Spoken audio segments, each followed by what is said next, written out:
大台都有一個選美嘅 promo 啦，咁啊跟住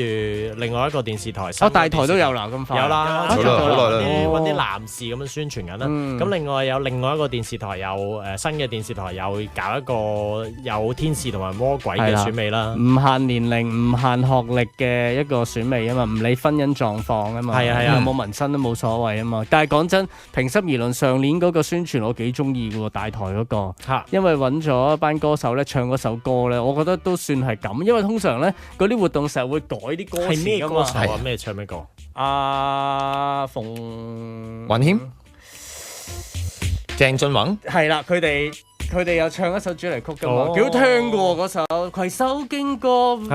我真係記得㗎。今次佢都沿用翻個 promo 好好睇㗎，佢哋咧喺個波度爆出嚟㗎嘛，嗰啲港姐。之前就係多數係揾翻啲歷代嗰啲港姐就話啊，我都咁勁啦，你快啲嚟啦咁樣，類似係咁啦 message 咁。咁但係就後尾呢幾年都係揾啲男士啊咁樣，即係凸顯翻